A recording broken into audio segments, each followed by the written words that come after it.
Okay, so we're finished with linear sequences and series, and today we're moving on to quadratic sequences.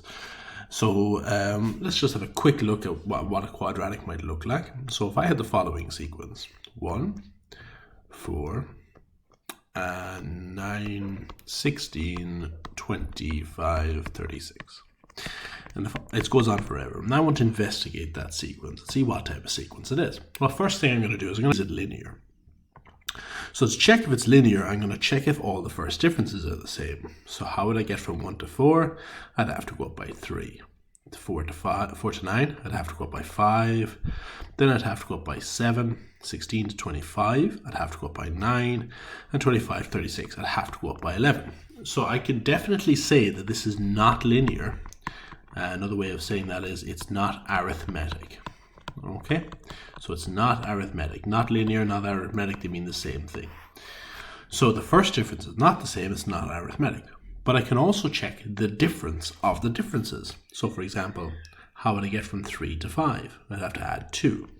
How would I get from 5 to 7? I'd have to add 2. How would I get from 7 to 9? I'd have to add 2. And how would I get from 9 to 11? I'd have to add 2. So that is the second difference. So this first line I did was the first difference, and they were not the same, so it's not arithmetic. But I can see that the second differences are all the same, so it is quadratic. So that is a quadratic. Why?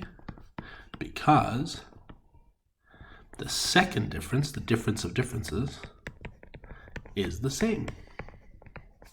Now, one last little note on quadratic sequences.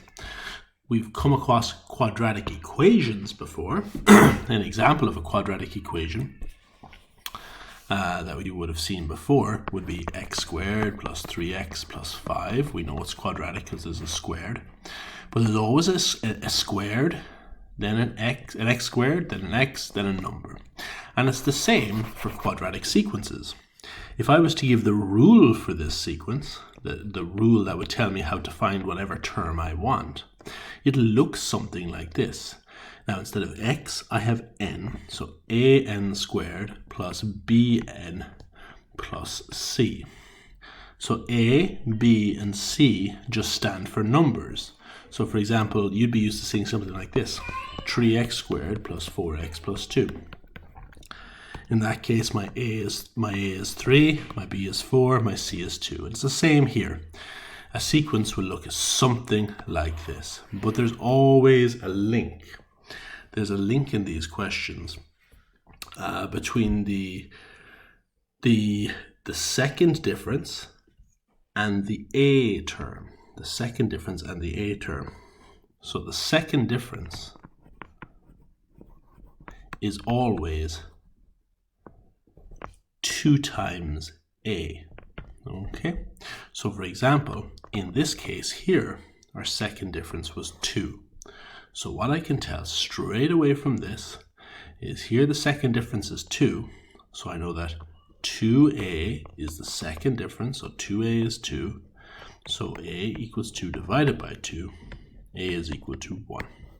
So these are the skills we're going to be using in the next couple of questions today. Finding the second difference and just finding out what a is.